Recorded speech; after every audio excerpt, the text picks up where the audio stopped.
Hello, wanderer, in the silence of the night. Tonight, I invite you into an old story whispered in the shadow of firelight, but this isn't a tale of fairy tale witches. It's a story of real women, living in a world where fear wrote the rules of history. Dim the lights. Maybe light a candle, because what you're about to hear isn't just the sound of the past, it's the echo of something that still lingers in the dark. There were once those blamed simply for healing, for gazing at the stars, or for living quietly on the edge of things. To understand them, history alone isn't enough. You have to feel it. Before we begin, let me ask you something. Where in the world are you listening from, and what time is it there? Sometimes in the stillness of night, connecting with a soul across the globe is its own kind of magic. If history isn't just facts to you, if you sometimes hear the footsteps of the past, don't forget to like and subscribe, because these stories stay alive with you now. If you're ready, close your eyes and let yourself drift, not just back, but deep back through the hush of forgotten centuries, through the silver veil of time, to a world where every shadow had a voice, and every breeze carried a secret. Can you feel it? The air feels a little heavier, the light just a bit softer. A world where the line between the living and the unseen was as thin as morning mist. Take a deep, slow breath, and picture this. A time when the earth pulsed beneath your feet, when forests weren't just trees but ancient listeners, when moonlight didn't just glow, it guided. This was an era when stories lived in women's hands, when wisdom passed in whispers, from grandmother to granddaughter, from healer to apprentice, from one soul to another. Not the witches of fairy tales. No pointed hats, no bubbling cauldrons. These were real women, and some men, moving quietly between the thresholds of the world, between village and wilderness, between the known and the unknowable. Let me take you there, to a time when magic wasn't spectacle. It was survival, a way of seeing, a way of remembering, and maybe, just maybe, a way back to a small village nestled in a valley, where stone cottages huddle together like sleeping animals. The year is 1347, and the sun is setting behind rolling hills, covered in ancient oak trees. Smoke curls from chimneys, and the sound of evening prayers drifts from the small stone church at the village center. But walk a little further, past the last cottage, down a winding path, worn smooth by countless footsteps, and you'll find another kind of sanctuary. Here, where the cultivated fields give way to wild meadows, stands a modest dwelling. Herbs hang in bundles from the rafters, filling the air with the scent of lavender, rosemary, and things you cannot name. This is the home of Margot, the village-wise woman. Margot is perhaps 50 years old, though in this time, age is measured more by wisdom than by years. Her hands are stained green from her work with plants, and her eyes hold the depth of someone who has delivered countless babies, eased countless deaths, and witnessed the full circle of human joy and sorrow. Imagine sitting by her hearth, as the fire crackles soft, the flames cast dancing shadows on the walls, where dried flowers and curious stones line simple wooden shelves. Margot moves with the quiet confidence of someone who knows her place in the world. She grinds herbs with a pestle and mortar, the rhythmic sound almost hypnotic. In the evening stillness, the old ways, she might tell you, her voice gentle and unhurried, are not separate from the new. They are the roots that feed the tree. She would speak of plants as if they were old friends, of the moon as if it were a trusted counselor, of the seasons as if they were chapters in a beloved book she had read countless times. These wise women were the keepers of practical magic. They knew which herbs would ease a fever, which stones might help a difficult birth, which words spoken at the right moment could calm a frightened child or give courage to a worried parent. Their magic was not about flying through the night or casting evil spells. It was about connection to the earth, to the rhythms of nature, to the deep wells of human need and hope. Think about this for a moment. In a world without hospitals or pharmacies, without books or schools for most people, these women were living libraries. They carried in their memories the accumulated wisdom of generations. They were doctors and midwives, counselors and teachers, all woven together with a deep understanding of the invisible threads that connect all things. Let yourself drift deeper into this world. Imagine walking through Margot's garden in the early morning, when the dew still clings to every leaf and the air is cool and sweet. This is not like the neat rows of a modern garden. Here, plants grow in seemingly wild abundance, but look closer, and you'll see the careful intention behind every placement. The chamomile grows near the cottage door, where its gentle fragrance will greet visitors. The feverfew clusters in a sunny spot, ready to ease headaches and reduce fevers. In the shadowy corners, you might find belladonna and foxglove, beautiful but dangerous plants that require the deepest knowledge to use safely. Margot moves through her garden like a dancer through a familiar routine. She knows each plant's story, its personality, its gifts, and its warnings. She talks to them as she works, thanking them for their service, asking their permission before harvesting their leaves or roots. Plants are teachers, she might tell you, pausing by a patch of yarrow. They show us that healing often comes from the most humble sources. This little flower can stop bleeding, but it can also mend a broken heart. The body and the spirit are not separate things, they are one garden, and we must tend both. Her knowledge comes from years of careful observation and trial. She has learned to read the subtle signs that tell her when a plant is ready to be harvested, when the moon's phase will make an herb more potent, when the morning dew will carry special properties. This is not superstition. It is the accumulated wisdom of countless generations who lived in intimate connection with the natural world. Imagine her teaching a young woman, perhaps the miller's daughter, who has shown interest in the healing arts. The lessons happen slowly, organically. First, the simple things: how to recognize common herbs, how to dry them properly, how to make basic teas and poultices. Then, gradually, the deeper knowledge: how to read the signs of illness, how to balance opposing forces in the body, how to use words and touch, along with herbs, to promote healing. Magic, Margot might say, watching the young woman carefully grind dried mint, is not about power over others. It is about power with the plants, with the seasons, with the person you are trying to help. It is about becoming part of the great web of life, not standing apart from it. Now let your imagination carry you to perhaps the most sacred of all the wise woman's duties, the bringing of new life into the world. It is a cold winter night, and Margot has been summoned to attend a birth.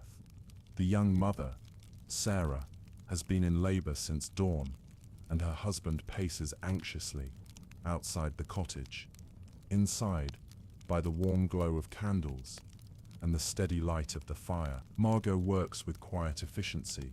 She has attended hundreds of births, and her very presence brings calm to the laboring woman. Her hands know exactly how to ease pain, how to position the baby, how to coax new life into the world. But this is more than just medical knowledge. Margot understands that birth is a sacred threshold, a moment when the veil between worlds grows thin. She speaks softly to Sarah, helping her find the rhythm of her contractions, teaching her to work with her body rather than against it. Breathe with the earth, she whispers. Feel how the trees breathe in winter, slow and deep. Let your breath carry you, like a ship on gentle waves. Her words are carefully chosen, painted with images that help Sarah's mind find peace. Even as her body does its ancient work, Margot burns special herbs: lavender for peace, rosemary for strength, sage for wisdom. She places protective stones around the birthing area, not because she believes in their magical properties, but because the ritual of placing them helps everyone in the room feel safer, more centered. When the baby finally arrives, slippery and perfect, Margot is the first to hold the tiny life. She whispers a blessing, words passed down through generations of midwives. She examines the child with eyes that can detect the subtle signs of health or illness, hands that know how to clear airways and encourage first breaths. This is the Fai's woman's greatest magic, the ability to stand at the threshold between life and death, to help souls enter the world, and sometimes, when the time comes, to help them leave it with dignity and peace. She is a guardian of transitions, a keeper of the sacred moments, when ordinary life touches something larger than itself. As the night deepens around you, let me tell you about the depth of knowledge these medieval healers possess. Imagine Margot in her cottage, surrounded by carefully labeled jars and bottles, each containing remedies she has prepared herself. This is her pharmacy, her laboratory, her temple. She knows that willow bark contains what we now call salicin, the precursor to aspirin. She understands that digitalis from foxglove can strengthen a failing heart, though she would never use those modern words. Instead, she might say that the foxglove speaks to the heart's rhythm, or teaches the blood to flow more peacefully. Her knowledge is holistic in ways that modern medicine is only beginning to rediscover. She understands that physical symptoms often reflect emotional or spiritual imbalances. When someone comes to her with recurring headaches, she doesn't just offer herbs for pain relief. She asks about their worries, their relationships, their dreams. She might recommend changes in diet, suggest spiritual practices, or simply provide a listening ear. The body keeps score, she might say, using her hands to show the invisible connections between different parts of the human form. The shoulders carry our burdens, the stomach holds our fears, the throat keeps our unspoken words. To heal truly, we must listen to what the body is trying to tell us.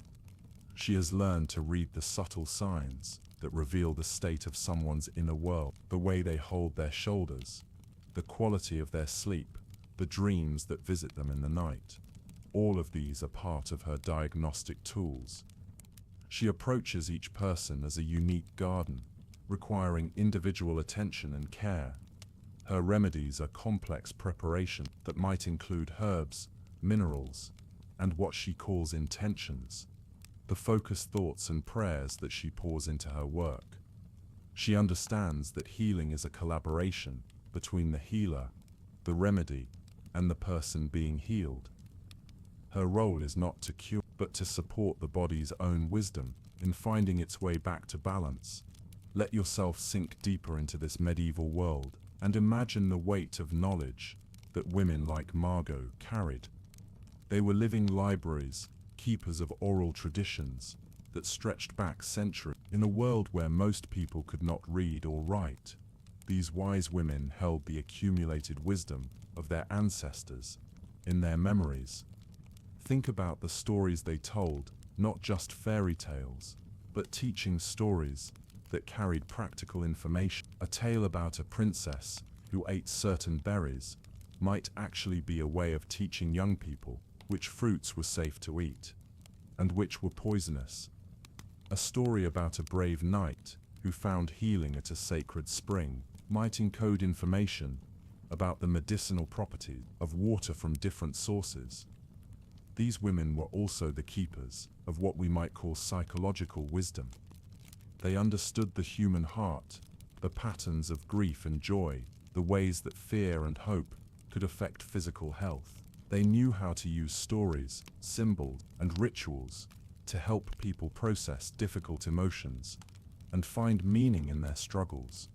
Imagine Margot sitting by her fire on a long winter evening, teaching a young apprentice, not just about herbs, but about the deeper mysteries of healing. She might speak of the doctrine of signatures, the belief that plants reveal their healing properties through their appearance, the heart-shaped leaves of the violet, She might say, show that it can heal matters of the heart. The yellow flowers of St. John's wort reveal its power to bring light to dark moods. Every plant is a teacher, she might say, her voice soft in the firelight.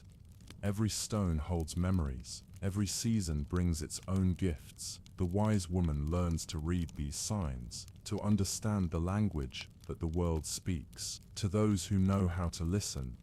This knowledge came with great responsibility. These women were often the only source of medical care for their communities, and they carried the weight of life and death decisions. They had to know when to act and when to simply hold space. For someone suffering, they had to understand when their herbs could help and when they might cause harm. Now let your mind drift to the way these wise women lived in harmony with the turning of the seasons. Unlike our modern world, where electric lights and heated buildings create an artificial summer year-round, their lives were intimately connected to the natural rhythms of the earth. Imagine following Margot through a full year, watching how her work changes with the seasons. In spring, she ventures into the awakening forest to gather the first tender leaves, the early flowers that carry the concentrated energy of new life. She knows exactly when each plant will be at its peak potency, when the sap is rising, when the life force is strongest. Summer is the time of abundance, when she works from dawn to dusk, harvesting, drying, and preparing medicines. For the darker months ahead, her cottage fills with the scent of herbs, hanging in bundles, with the sound of grinding and chopping, with the gentle bubbling of tinctures and oils. In preparation, autumn brings the root harvest, when she carefully digs the underground treasures that have been gathering strength all summer. She knows which roots are best gathered at the full moon, which should be collected at dawn, which must be taken only after the first frost has concentrated their essences. Winter is the time for reflection, for deep preparation, for the kind of quiet work that happens by candlelight. She spends these months preparing complex remedies, teaching apprentices, and maintaining the spiritual practices that keep her connected to the source of her power. But perhaps most importantly, she understands that she herself is part of these natural cycles. She knows when her own energy is waxing and waning, when she needs rest, and when she needs activity. She aligns her most important work with the phases of the moon, understanding that her own intuition and power fluctuate with natural rhythms. We are not separate from the earth, she might say, standing in her garden. During the quiet time between seasons, we are the earth. Become conscious, the earth learning to heal itself. When we forget this, we lose our power. When we remember it, we become channels for the great healing that the world needs. As you drift deeper into this medieval world, you begin to sense the shadow that surrounded these wise women. Not all of their neighbors understood or appreciated their work. In a world increasingly dominated by formal religious institutions and emerging scientific thinking, the old ways were beginning to seem suspicious, even dangerous. Imagine the whispers that sometimes followed Margot through the village. Some people called her work women's wisdom, with respect, but others used the same words, with suspicion.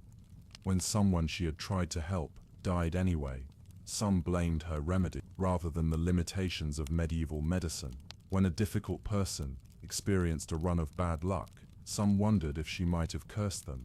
The wise women walked a careful line between helping their communities and protecting themselves from fear and misunderstanding. They had to be healers, but not too successful.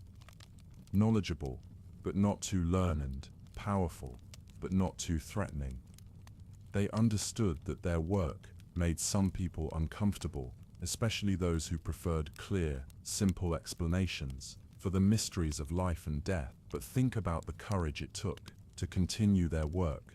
Despite these dangers, these women knew that their communities needed them, that without their knowledge, children would die needlessly, women would suffer in childbirth, and the accumulated wisdom of generations would be lost. They carried on, not for glory or recognition, but because they understood their place in the great web of life. Margot might sit by her fire on a difficult night, perhaps after someone in the village had spoken against her work and remind her why she had chosen this path. She might think of all the babies she had helped bring safely into the world, all the fevers she had cooled, all the broken hearts she had helped to mend. She might remember her own grandmother's hands, teaching her the old way, and feel the weight of responsibility to pass that knowledge on. Fear comes from not understanding, she might whisper to herself, but understanding comes slowly, like the dawn. We plant seeds of wisdom and trust that someday they will grow into trees that provide shelter for future generations. Let yourself feel the deeper currents of this medieval world, where ancient ways of knowing were slowly giving way to new forms of authority and understanding. The wise women represented something that made the emerging power structures uncomfortable. The idea that wisdom could come from sources other than official institutions, that healing could happen through relationship rather than hierarchy. Think about what these women represented in their communities. They were often the only people who could help during the most vulnerable moments of human life: birth, illness, death. They held knowledge that couldn't be found in books because it lived in their bodies, in their hands, in their intuitive understanding of human need. This made them powerful in ways that threatened those who wanted to control knowledge and healing. They represented a kind of authority that came not from appointment or education, but from competence and care. They were trusted, not because of their position, but because of their result. But more than that, they represented a different way of understanding the world itself, where the emerging scientific method sought to understand by taking things apart, analyzing them in isolation. The wise women understood through connection, through seeing the pattern that linked all things together. Imagine Margot teaching a young woman about this different way of knowing. She might take her student out into the forest at dawn when the world is fresh and full of possibility. She might ask her to sit quietly by a stream, to listen not just with her ears, but with her whole being, to feel the connections between the water, the trees, the birds, the insects, the earth itself. This is how we learn, she might say, not by conquering or controlling, but by becoming part of what we want to understand. The plants teach us by letting us into their lives. The seasons teach us by carrying us through their cycles. The people we help teach us by sharing their pain and their healing. This way of knowing was becoming increasingly suspect in a world that was beginning to value logic over intuition, control over relationship, separation over connection.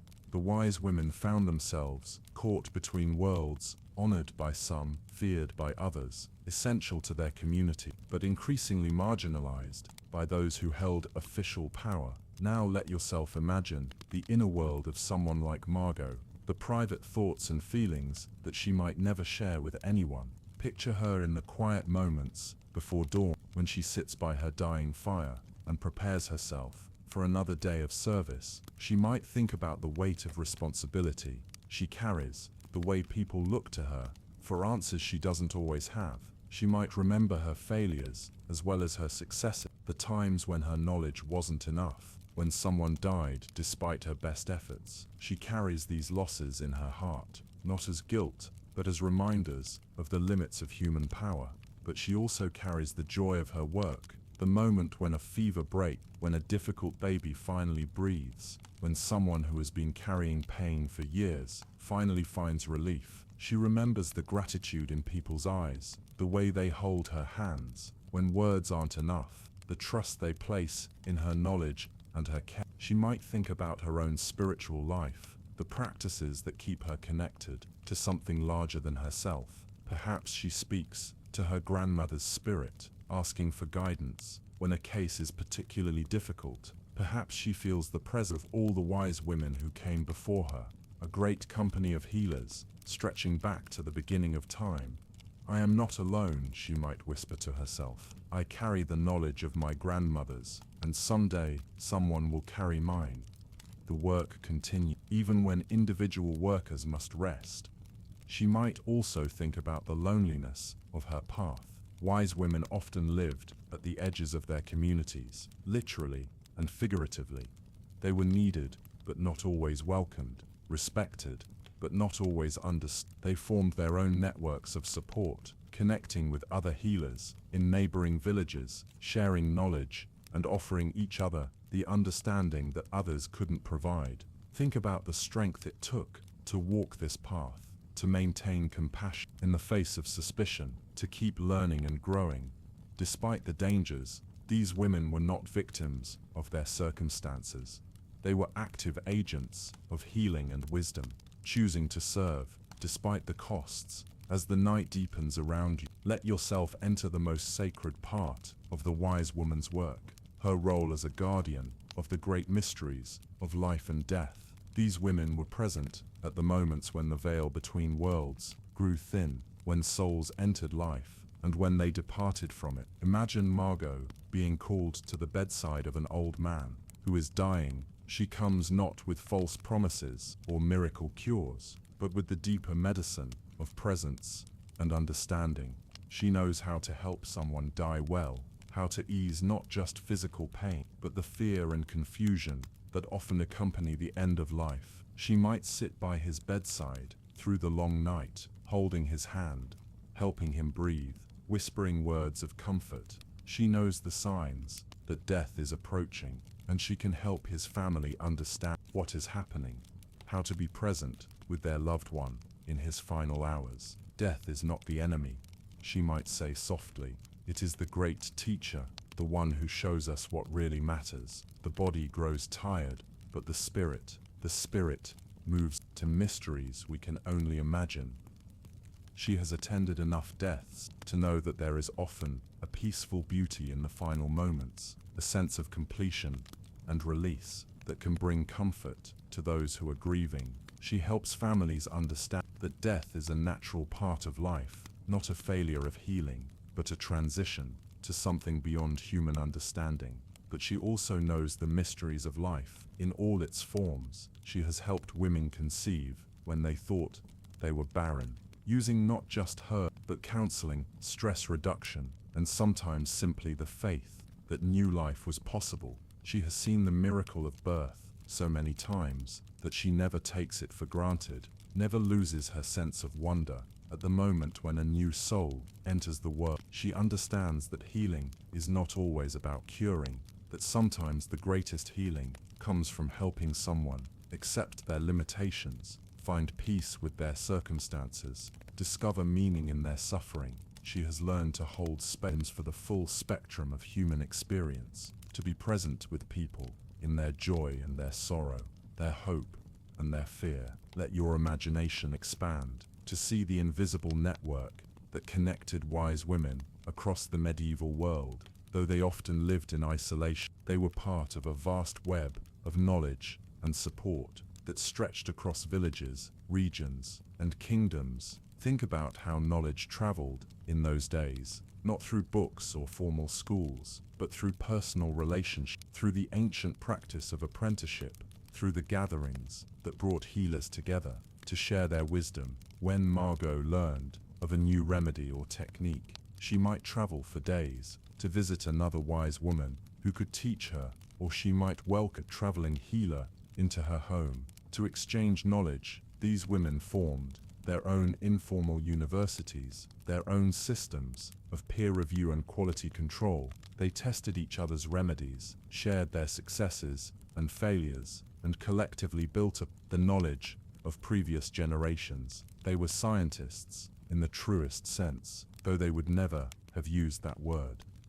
Imagine a gathering of wise women at the seasonal festivals when travel was easier and communities came together to celebrate. They might meet in secret, sharing not just herbal knowledge, but the deeper wisdom of their calling. They might discuss difficult cases, offer each other support and encouragement, and pass on the stories that preserve their tradition. We are the keepers of the old ways, they might say to each other, but we are also the creators of new knowledge. Each person we help teaches us something new about the mystery of healing. Each season brings new challenges and new discovery. We are not just preserving the past, we are creating the future. These networks were also sources of protection. When one wise woman faced suspicion or persecution, Others might offer her refuge, or character witnesses, or simply the knowledge that she was not alone. In her struggles, they understood that their individual safety depended on their collective strength, but perhaps most importantly, these networks preserved the knowledge itself. When one wise woman died, others would take in her apprentices, preserve her remedy, and continue her work. The knowledge lived, not in any single person, but in the community of healers who kept it alive through their dedication and their care. As you drift deeper into this medieval world, you begin to sense the great changes that were sweeping across Europe. The old ways were not just being challenged by new ideas, they were being actively suppressed by authorities who saw them as threats to established order. Imagine Margot in her later years, watching as the world she had known began to transform around her. New laws were being passed that restricted the practice of medicine to those with formal training. The church was becoming more suspicious of practices that seemed to compete with official religion. The emerging universities were claiming exclusive authority over knowledge and healing. She might watch as younger women became afraid to learn the old ways, afraid of the suspicion and danger that increasingly surrounded traditional healing. She might see her own knowledge becoming criminalized, her remedies dismissed as superstition, her very existence viewed as a threat to social order. But think about the quiet resistance that women like Margot might have offered.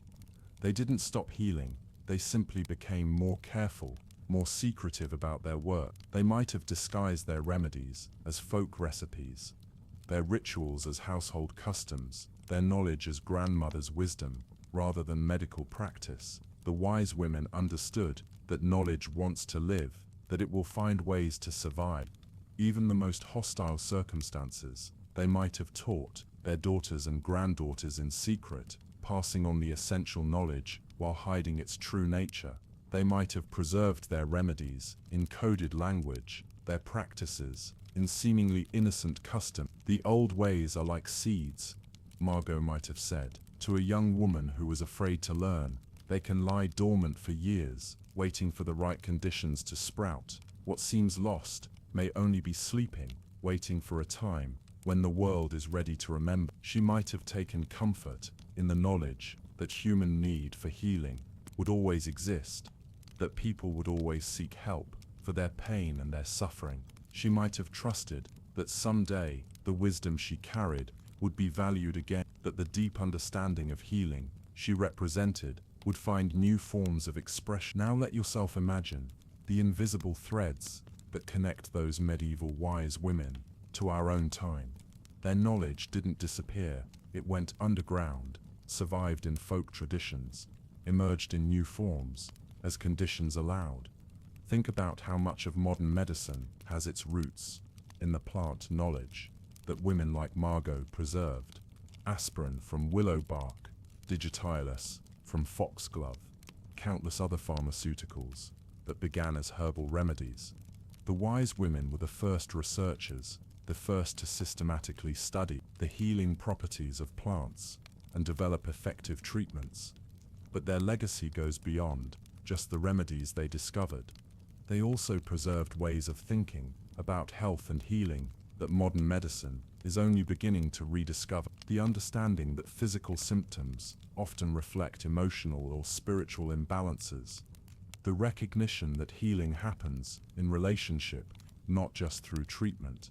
The knowledge that the healer's own state of mind and heart affects the outcome of healing. Imagine Margot's spirit, watching as modern practitioners rediscover the importance of bedside manner, of treating the whole person, rather than just the disease, of understanding the connections between mind and body, between individual health and community well-being. She might smile to see doctors learning to spend more time with patients, to listen more carefully to their stories, to recognize the healing power of simple presence and compassion.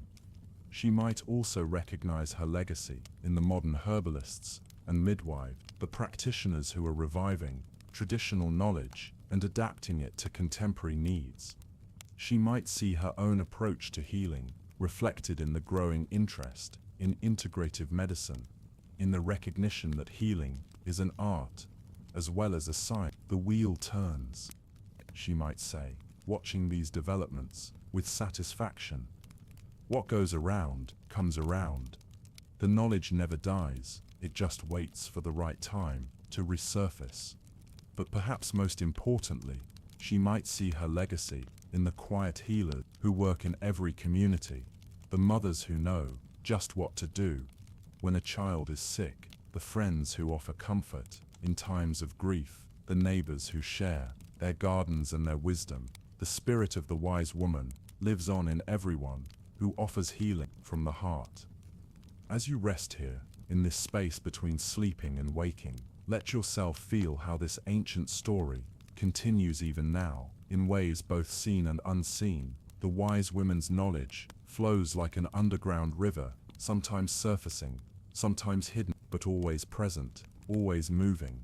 In hospital rooms, where nurses hold hands and speak words of comfort, in community gardens, where neighbors share seeds and homemade remedies, in kitchens, where mothers prepare healing teas from recipes passed down through generations, in the quiet moments when one person simply listens to another's pain with an open heart. The wise women's legacy lives in every act of compassion, every moment of genuine care, every time someone chooses to serve life rather than seek power over it. It lives in the understanding that healing is not just about fixing what's broken, but about restoring connection to ourselves, to each other, to the earth, to something larger than ourselves. Take a moment now to feel this connection, to sense how you are part of this ancient lineage of healers and helpers, how the same earth that nurtured Margot's garden nourishes your own life, how the same moon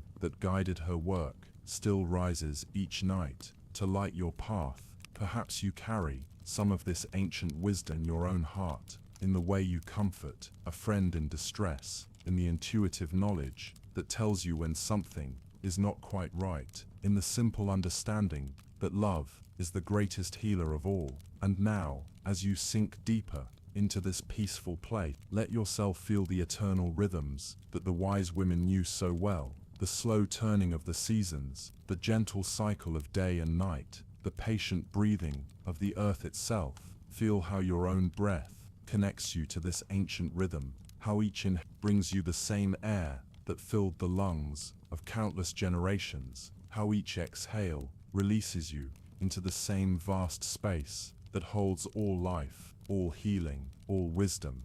In this rhythm, there is no hurry, no urgency, only the steady pulse of life itself. The wise women understood that healing happens in its own time, that growth cannot be forced, only gently encouraged, that wisdom comes not from rushing, but from patience, from presence, from presence, from deep listening. Let yourself rest in this understanding. Feel how it releases you from the need to solve every problem, to fix every difficulty, to carry every burden. Instead, you can simply be present with whatever is, trusting in the same wisdom that guided Margot's hands, that flows through the seasons, that turns the world with gentle consistency. The wise women knew that they were not separate from the healing they offered.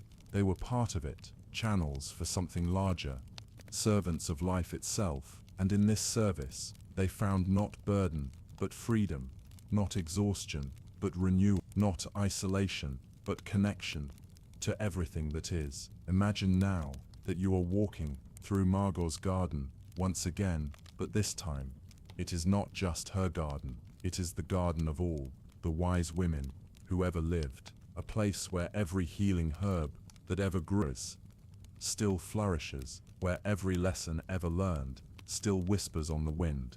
Here, in this timeless space, you can feel the presence of all who came before, their gentle spirits moving among the plants, their wisdom flowing like water through the pathway of your own understanding. You are not alone in this garden. You are surrounded by the love and knowledge of countless generations. As you walk these paths, you begin to understand that this garden exists within you, that the herbs of healing grow in your own heart, that the seasons of wisdom turn in your own soul, that the gentle care the wise women offered is something you too can offer to others, to yourself, to the world. The chamomile of peace grows at your heart's door, the feverfew of clarity blooms in your mind, the yarrow of protection surrounds you with its gentle strength. All the medicine you will ever need is already within you, waiting to be discovered, waiting to be shared.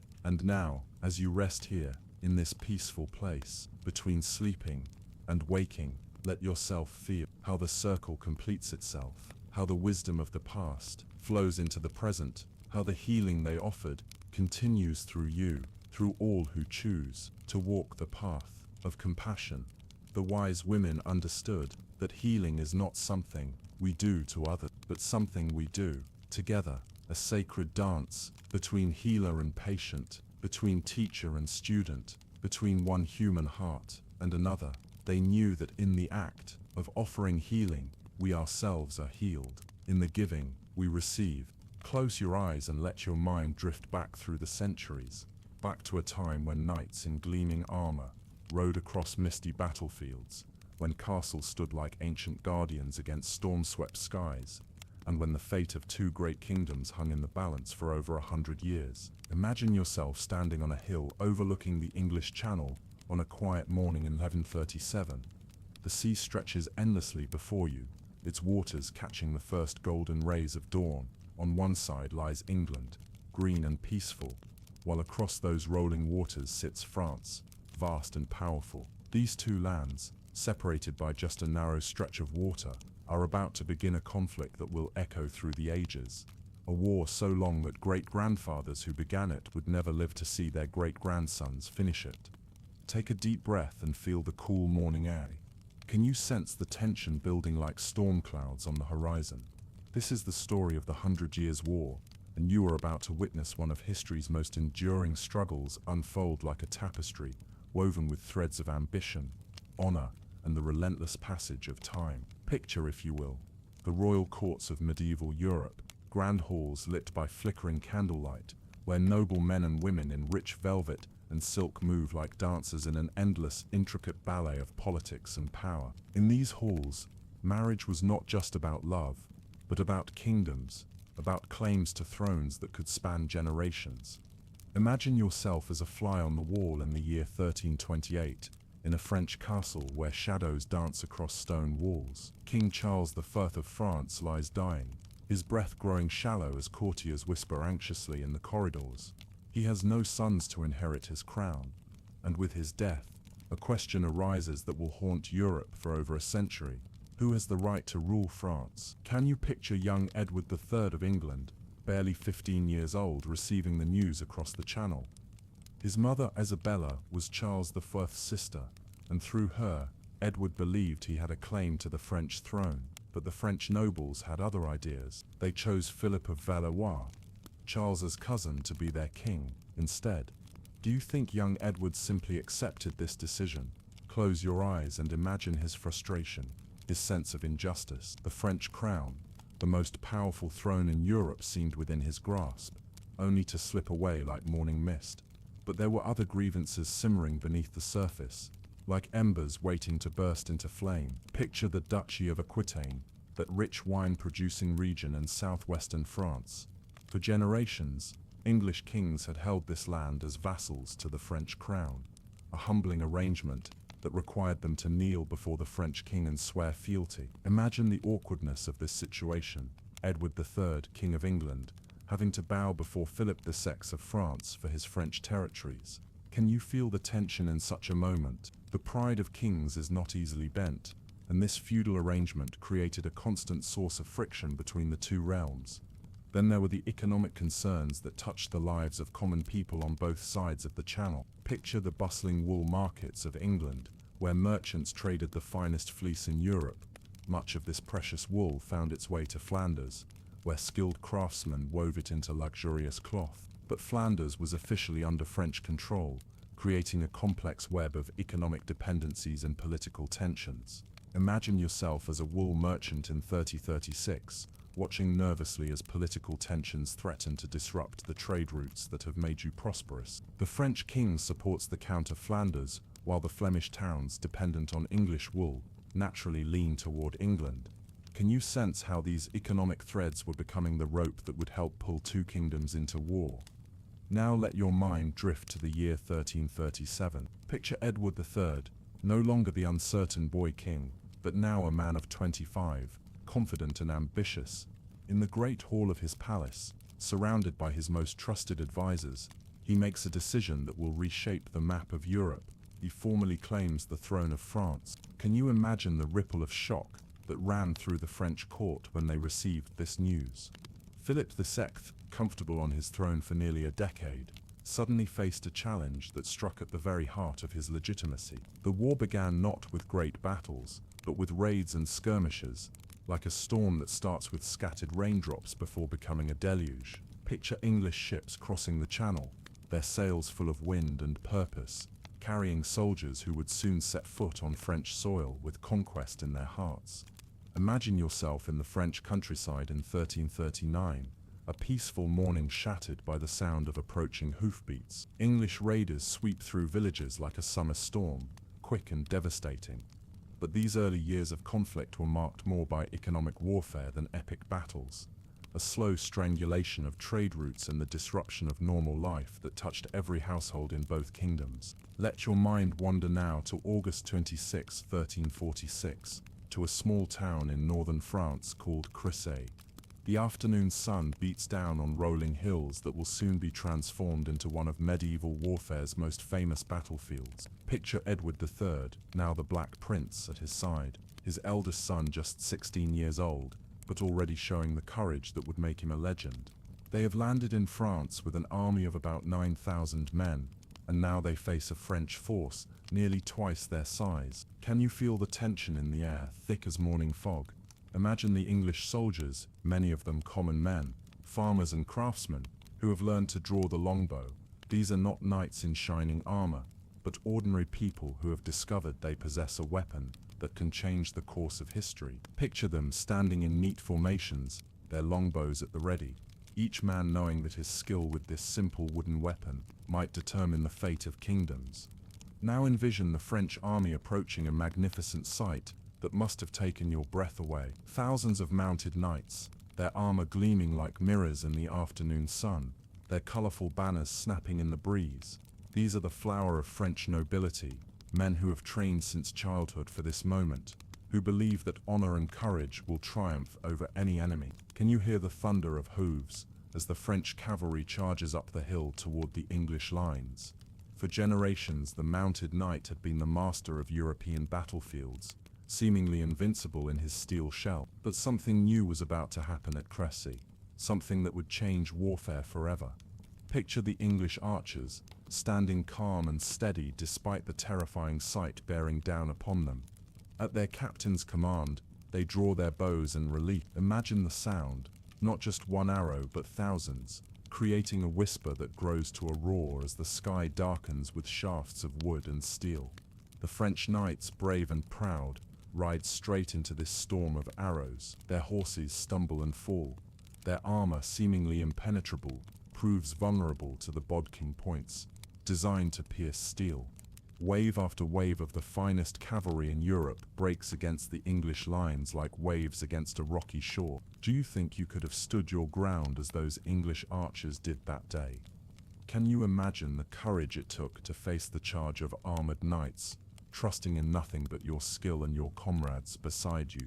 By evening, the field of Cressy was covered with the fallen. The French had lost thousands, including King John of Bohemia, who, though blind, had insisted on charging into battle, tied to his knights so he could die with honor. The English losses were remarkably light, perhaps a few dozen men. To Edward III walking across the battlefield that night, surveying the aftermath of his triumph. The age of the mounted knight was not over, but it had received a blow from which it would never fully recover. The longbow in the hands of skilled English yeomen had proven that common men could defeat noble knights, that skill and discipline could triumph over tradition and ceremony. Let time flow like a gentle river, and allow your mind to drift 10 years forward to September 1930-56. Picture the countryside near Poitiers, where autumn is painting the leaves in shades of gold and crimson. Here Edward the Black Prince, now 26 and seasoned by years of warfare, finds himself in a desperate situation. Imagine the young prince, his armor black as his nickname suggests, standing with barely 7,000 men, while King John II of France approaches with an army 4 times larger. The French have learned from Crécy they come prepared for English tactics, their confidence restored by superior numbers. Can you picture the morning mist rising from the fields as the two armies face each other? The Black Prince knows he is outnumbered and far from home.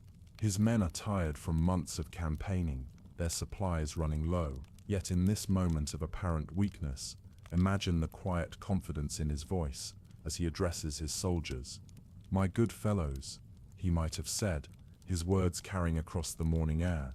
"We may be few, but we are English and we fight for our king and our honor. Let each man do his duty this day, and God will give us victory."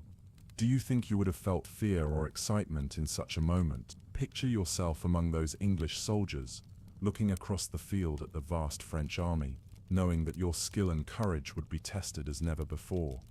The battle began, as so many medieval conflicts did, with the thunderous charge of cavalry, but this time, the French king had planned differently. Instead of sending his mounted knights against prepared English positions, he ordered many of his men to fight on foot, hoping to avoid the devastating arrow storms that had broken French cavalry at Crécy. Imagine the clash when the two armies finally met. The ring of steel on steel, the shouts of men in combat, the confusion and chaos of medieval warfare. For hours the battle raged with neither side able to gain a decisive advantage. The French numbers seemed likely to prevail through sheer weight of arms. But picture what happened next.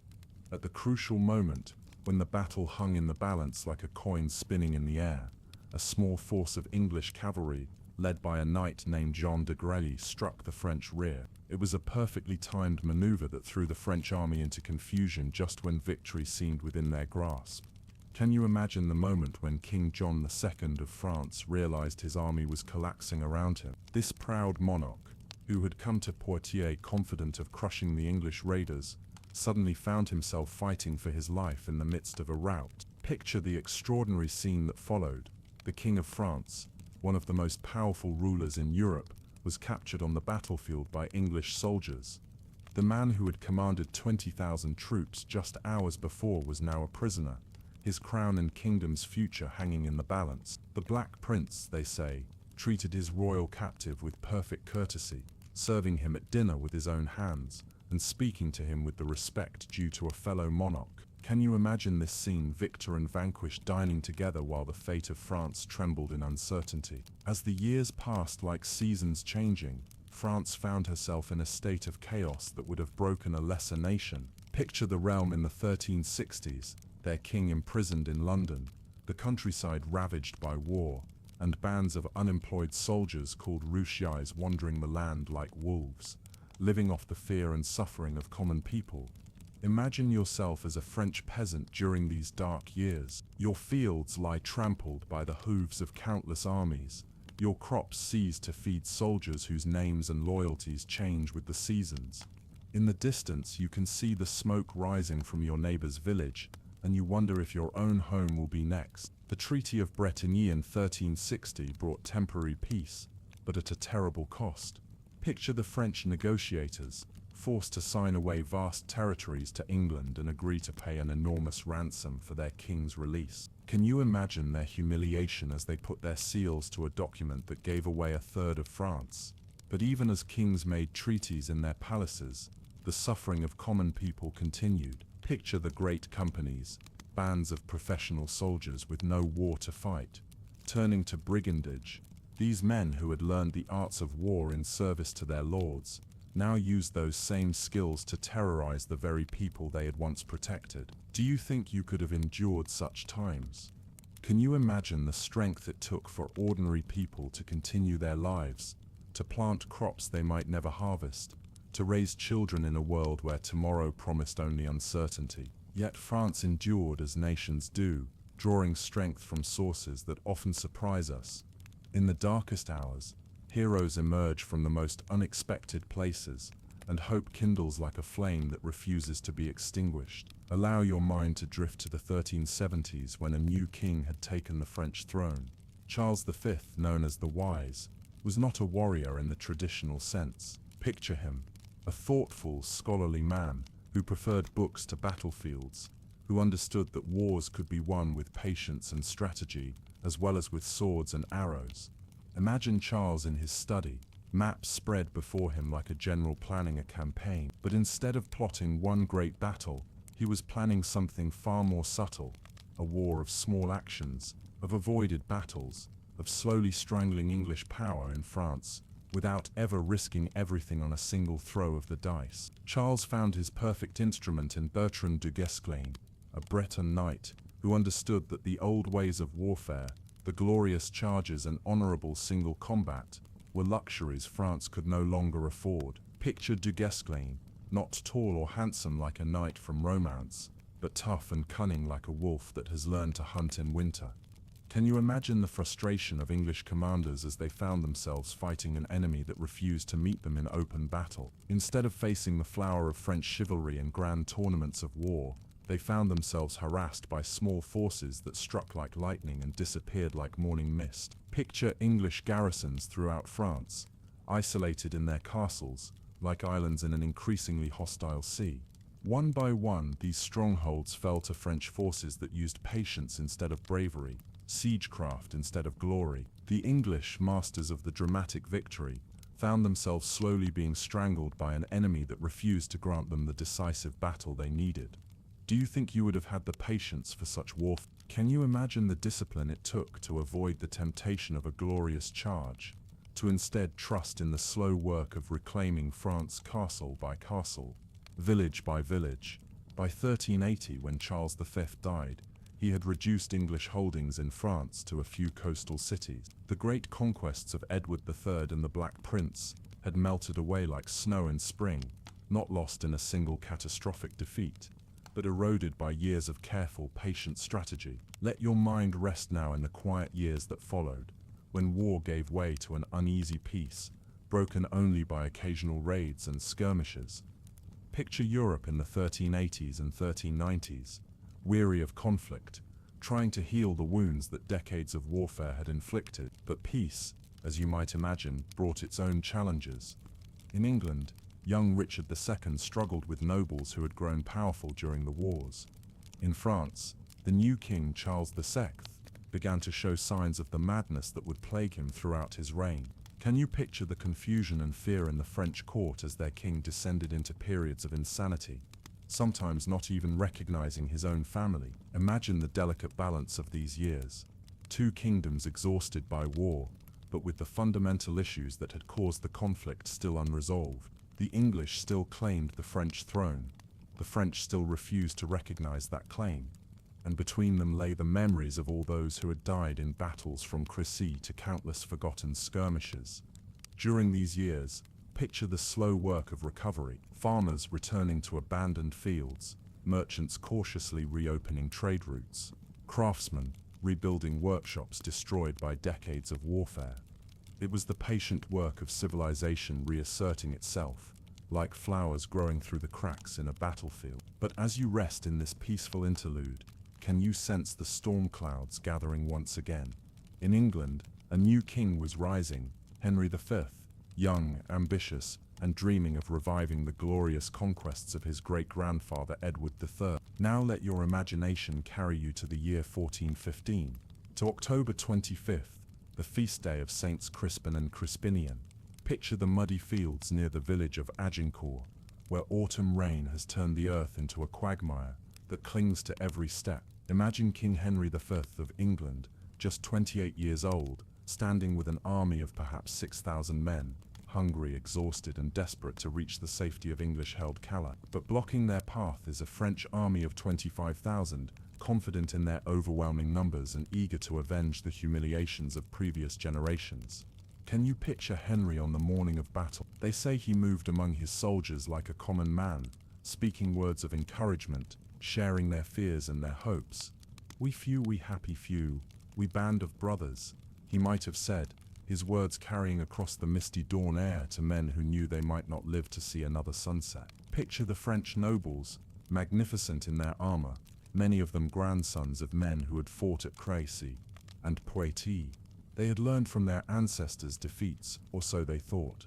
This time, they would not charge recklessly into English arrows. This time, they would advance on foot, their armor proof against English shafts, their superior numbers grinding down English resistance through sheer weight of arms.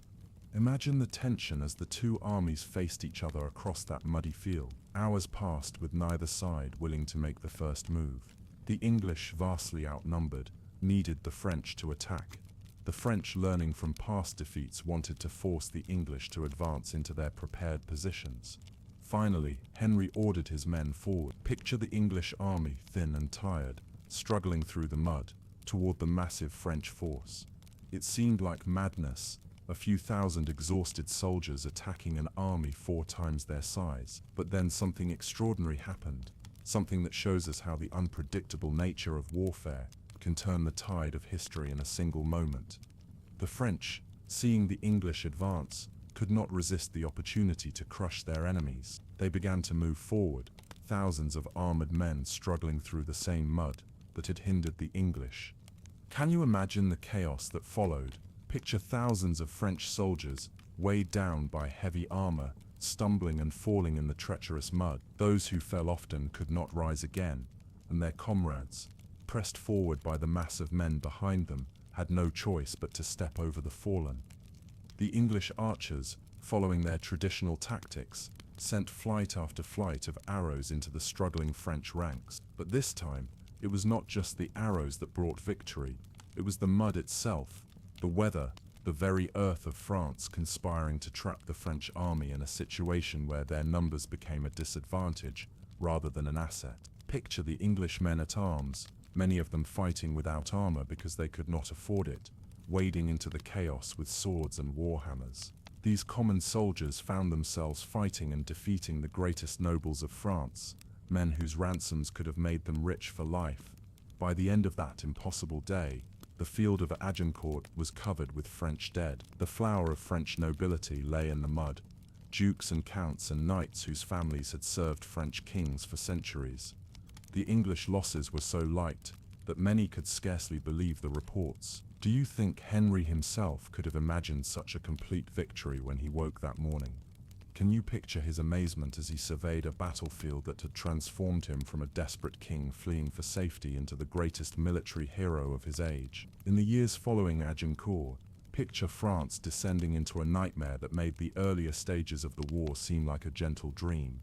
The defeat had been so complete, so devastating, that it shattered the confidence of a nation that had been slowly rebuilding itself. Imagine the court of the mad King Charles VII, where different factions fought for control of a kingdom that seemed to be dissolving before their eyes. The Burgundians, led by Duke John the Fearless, allied themselves with the English, seeing an opportunity to advance their own power. The Armagnacs, loyal to the Dauphin, the future Charles VII, struggled to maintain French independence. Can you picture the confusion of common people caught between these competing loyalties? In some villages, English soldiers were welcomed as liberators from French taxation and warfare. In others, they were resisted as foreign invaders. The very idea of France seemed to be fragmenting into 1,000 pieces. Henry V, emboldened by his victory, pressed his advantage with the methodical precision of a master craftsman. Picture him leading siege after siege, capturing one French stronghold after another. Unlike earlier English campaigns that had relied on dramatic raids and quick victories, Henry conducted a war of conquest, building a permanent English presence in northern France. Imagine the siege of Rouen in 1418-1419, where Henry demonstrated both his military skill and his ruthless determination. The city held out for months, its people slowly starving while Henry waited with the patience of a spider. When Rouen finally surrendered, Henry had proven that English power in France was no longer just a matter of winning battles. It was about governing conquered territory. The Treaty of Troy in 1420 seemed to fulfill Edward III's wildest dreams from 80 years earlier. Picture the ceremony where Henry I was recognized as heir to the French throne, where he married Catherine, daughter of the mad French king. For a moment it seemed that England and France might be united under a single crown, that the Great War might end not in conquest, but in marriage. Can you imagine the hope that some people must have felt? After decades of warfare, perhaps there could finally be peace under a king who ruled both realms. But fate, as you might guess, had other plans. Let your mind dwell on the tragedy that followed. In 1422, within months of each other, both Henry I and Charles VI died, leaving the inheritance of two kingdoms to Henry's infant son. Picture that child, Henry VI, not yet a year old, crowned King of England and France, his tiny hands unable to hold the scepters that symbolized his vast but fragile inheritance. Imagine the English court, suddenly faced with the challenge of ruling France through a regency, while their king was still learning to walk. The great nobles who had followed Henry I into battle now found themselves governing vast territories with an authority that rested solely on military force and the memory of past victories. In France, meanwhile, the Dauphin, now calling himself Charles VII, established his court south of the Loire River. Picture this would-be king forced to rule from the shadows while enemies occupied his capital and questioned his very legitimacy. Some whispered that he was not even his father's true son, that he had no right to call himself King of France. Can you imagine the despair that must have settled over France during these years? The country was divided not just between English and French, but between different factions of French nobles who seemed more interested in fighting each other than in driving out the foreign invaders. Picture the countryside ravaged by years of warfare and now prey to bands of soldiers who served whatever master paid them best. Villages lay abandoned, their fields returning to wilderness. Wolves, they say, roamed closer to Paris than they had in living memory, as if the wild was reclaiming a land that civilization had abandoned. Yet, even in this darkest hour, when France seemed to be breathing her last, history was preparing one of its most extraordinary surprises, a peasant girl from a remote village, who would change the course of the war through nothing more than unshakable faith and indomitable courage. Now close your eyes and let your imagination carry you to the village of Domrebourg, in the borderlands between France and the Holy Roman Empire. Picture a simple peasant cottage, where a young girl named Jeanne of Arc, tends to her family's sheep and helps with the daily work that fills the lives of common people. Imagine Joan in 1428, just 16 years old, listening to the church bells that ring across the countryside. But Joan hears something more than bells. She hears voices, she claims, the voices of saints telling her that God has chosen her for a great mission. She must save France, they tell her. She must see the Dauphin crowned as the rightful King of France. Can you picture the reaction when this peasant girl announced her divine mission? Her parents thought she had lost her mind. The local lord she petitioned dismissed her as a deluded child. But Joan possessed something that all the nobles and generals of France seemed to have lost: absolute, unshakable confidence in her cause. Picture Joan's journey to the court of Charles VII in 1429, a peasant girl traveling through war-torn France, somehow convincing hard-bitten soldiers and cynical courtiers that God had indeed chosen her to save the kingdom. When she finally stood before the Dauphin, disguised among his courtiers to test her claimed supernatural powers, she picked him out immediately and spoke to him of things, they said, that only God could have revealed to her. Can you imagine the desperate hope that Joan's arrival kindled in French hearts? Here was someone who spoke not of careful strategy or political compromise, but of divine mission and absolute victory. After years of defeat and retreat, she offered something that had been missing from French councils: faith. The siege of Orléans was where Joan would prove herself. Picture the city in early 1429, surrounded by English fortifications, slowly starving as its people wondered if rescue would ever come. The English had been besieging Orléans for months, and its fall would open the heart of France to conquest. Imagine Joan's arrival at Orléans, a peasant girl in armor riding at the head of a relief army. The people, desperate for any sign of hope, saw in her something miraculous, a messenger from God who would deliver them from their enemies. Her very presence transformed the siege from a military operation into a religious crusade. Picture the assault on the English fortifications. Joan herself leading the charge with a banner bearing the names of Jesus and Mary. Whether through divine intervention or simply through the power of renewed French morale, the English lines crumbled, the siege was broken, and Joan had won her first great victory. Do you think you would have believed in Joan's mission if you had been there? Can you imagine the electric effect of her presence on soldiers who had known nothing but defeat for a generation? Following the liberation of Orléans, picture Joan's campaign to clear the English from the Loire Valley. Town after town fell to French forces that fought with a determination they had not shown in years. It was as if Joan's presence had awakened something in the French soul that had been sleeping since the disaster at Agincourt. Imagine the English commanders, suddenly faced with an enemy that no longer feared them. For decades, English armies had moved through France confident in their superiority, secure in their belief that they were destined to rule.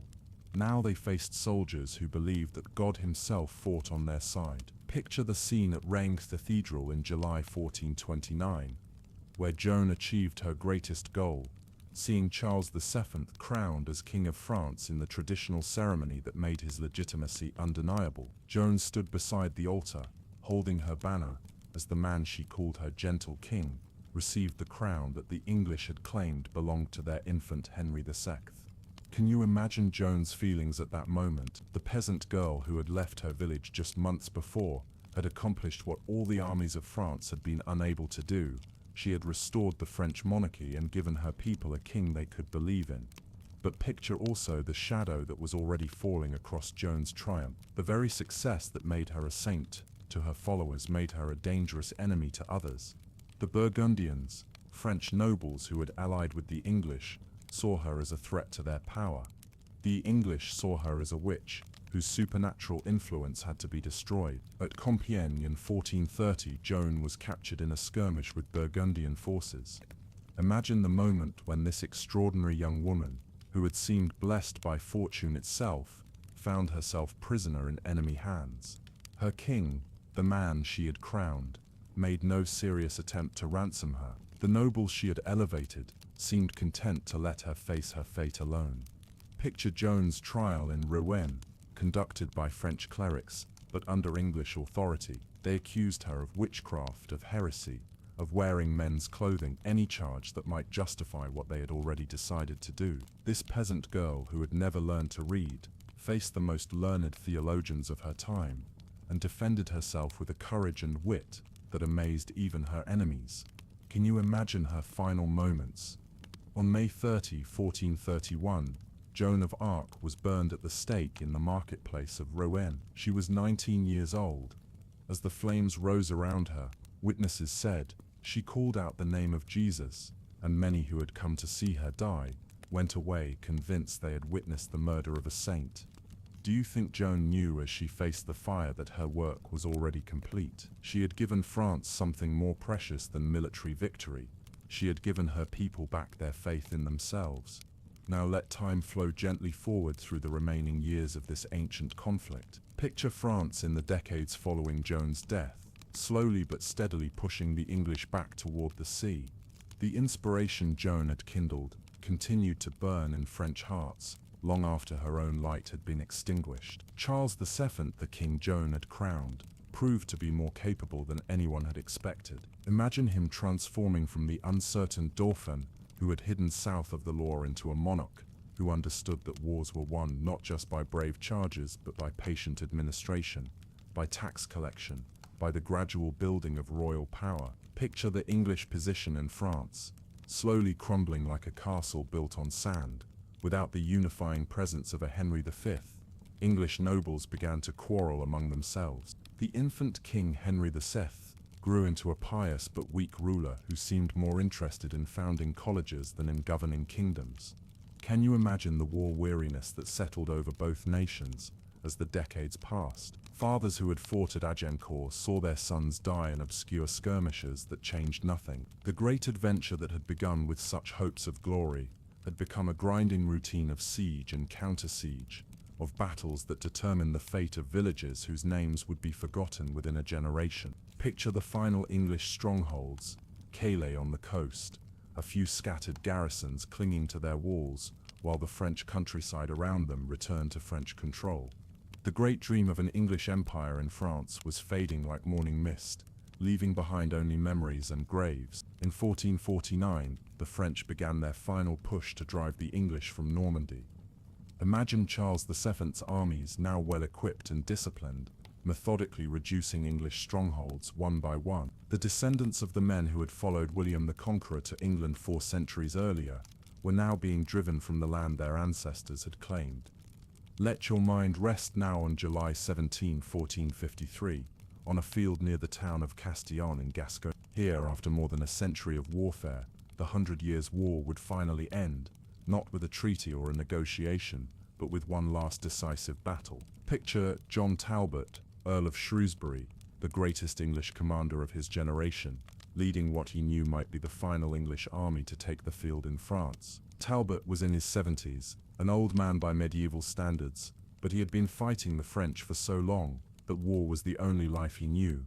Imagine the French army waiting behind their field fortifications, equipped now with the cannons that were beginning to change the nature of warfare. These were not the desperate defenders of Orleans or the mud-soaked knights of Agincourt. These were professional soldiers, well supplied and confident in their cause. Can you picture the moment when Talbot, seeing what appeared to be a French retreat, ordered his men to charge? It was the old English way, the bold attack that had won so many battles in the past. But this time, the French were not retreating. They were drawing the English into a trap where cannons and crossbows could cut them down with merciless efficiency. Picture the end of this ancient conflict, not with the glory and drama that poets would sing, but with an old warrior dying in the mud, his dreams of conquest buried with him. Talbot fell at Castillon, and with him fell the last hope of English dominion over France. Imagine the silence that followed the battle, the strange quiet that settles over a field where so much history has just ended. The 100 Years' War was over, not because someone signed a treaty, but because there were no more English armies left to fight. As you rest now in the peaceful aftermath of this great conflict, picture the world that emerged from over a century of warfare. England, driven from her French possessions, would turn her energies toward trade and exploration, toward the sea that had always been her true highway. Can you imagine English merchants and sailors, no longer dreaming of French castles, beginning to look toward India and the Americas? Picture France, exhausted but united as she had never been before. The war that had nearly destroyed her had also forged her into a true nation, with a strong monarchy and a sense of identity that would endure for centuries. The scattered duchies and counties that had once owed only loose allegiance to their king had been welded together by the shared experience of resistance and survival. Think of the changes that this long war had brought to the art of warfare itself. The age of the mounted knight, which had dominated European battlefields for centuries, was drawing to a close. Picture the English longbowmen at Crécy and Agincourt, common men whose skill had proven that birth and breeding were no match for discipline and training. Imagine the cannons that had thundered at Castillon, harbingers of a new age when walls that had stood for centuries could be brought down in days, when the very nature of fortification and siegecraft would have to be reimagined. Can you picture the social changes that war had wrought? Peasants who had learned to fight as soldiers returned to their villages with new ideas about their place in the world. The feudal bonds that had held medieval society together had been strained and broken by the demands of constant warfare. Picture the women who had been touched by this conflict, not just Joan of Arc, but countless others who had managed estates while their husbands fought, who had defended castles under siege, who had kept the fabric of society together while the world of men tore itself apart in battle after battle. Now, as you let your mind drift through the aftermath of this great conflict, imagine the stories that veterans told their children and grandchildren. Picture an old soldier, perhaps one who had stood in the English lines at Agincourt, sitting by his fireplace on a winter evening, trying to explain to his grandson what it had been like to face impossible odds and somehow survive. Can you hear his voice, grown soft with age, as he describes the morning mist rising from the muddy fields, the sound of thousands of arrows whistling through the air, the moment when victory snatched itself from the jaws of certain defeat? Do you think his grandson could truly understand what it meant to be part of something so much larger than himself? Picture the French families who gathered around their own hearths, sharing memories of Joan of Arc, not the saint of later legend, but the peasant girl they had known, who had somehow convinced a kingdom that miracles were still possible. Imagine grandmothers telling their granddaughters about the day when hope returned to France in the form of a teenager with unshakable faith. These stories, passed down through generations like precious heirlooms, became part of the soul of both nations. The English would remember their victories, Crécy, Poitiers, Agincourt, as proof that courage and skill could triumph over overwhelming odds. The French would remember their recovery, their refusal to surrender even in the darkest hour, as evidence that no defeat need be permanent if the spirit remains unbroken. Can you imagine how these memories shaped the way these nations saw themselves? England, the island kingdom that had dared to challenge the greatest power in Europe, and for a time had seemed destined to rule both sides of the Channel. France, the ancient realm that had learned to transform apparent weakness into ultimate strength, that had discovered unity through suffering. As you rest in this gentle twilight of remembrance, consider what this great war taught the world about the nature of conflict itself. Picture the mapmakers of 1453, comparing their charts to those drawn in 1337, marveling at how little the borders had changed, despite all the blood that had been spilled. England had begun the war claiming the throne of France, and ended it holding only the port city of Calais, a single foothold on the continent that would itself be lost within a century. France had started the conflict as a collection of semi-independent duchies and emerged as a unified kingdom, under a strong monarchy. Do you think the men who began this war could have imagined such an outcome? Can you picture Edward III's ghost walking through the halls of Westminster, contemplating the irony that his great enterprise had ultimately strengthened the very kingdom it had been meant to conquer? Imagine the scholars and chroniclers of the late 15th century, trying to make sense of this great conflict that had dominated their world for so long. They saw that wars, however they begin, take on a life of their own, becoming something far different from what their originators intended. They learned that nations, like individuals, can endure far more suffering than anyone thinks possible, that the human capacity for resilience in the face of seemingly insurmountable challenges is perhaps the most remarkable thing about our species. Picture the young princes and nobles who came of age as the war finally ended, trying to understand a world at peace. For them, constant warfare had been the natural state of things. The idea that England and France might coexist without one trying to conquer the other seemed strange and unnatural. Can you imagine their confusion as they discovered that peace too brought its own challenges? Armies that had been essential for survival became expensive burdens. Nobles who had found purpose and glory in war had to discover new ways to serve their kingdoms. The entire structure of society, which had adapted itself to the demands of constant conflict, had to be rebuilt for the requirements of peace. As your mind settles into the peaceful rhythm of remembrance, think of all the unnamed people who lived through this great conflict, the farmers who replanted their fields after armies had passed through, the merchants who rebuilt their businesses after cities had been sacked, the mothers who raised children in the shadow of constant war. Picture a peasant woman in Normandy, perhaps in the 1440s, teaching her daughter to tend the family garden. This woman might have been born during the chaos following Agincourt, grown up during the years of English occupation, and lived to see French rule restored. Her entire life had been shaped by war, yet she had somehow found the strength to nurture new life, to pass on the skills and knowledge that would help her daughter survive in whatever world awaited her. Can you imagine the quiet heroism of such a life? This woman would never be remembered in the chronicles of kings and nobles, yet her persistence, her refusal to give up hope, was as essential to France's survival as any victory won by her knights and soldiers. Think of the English merchant who had built his fortune on the wool trade with Flanders, watching his business collapse as war disrupted the ancient commercial routes between England and the continent. Picture him teaching his son not just the skills of trade, but the patience and adaptability needed to survive in a world where the rules could change overnight. Imagine the scribes and clerks who kept the records of this great war, patiently documenting the names of the dead, the costs of campaigns, the terms of treaties that were signed and broken, and signed again.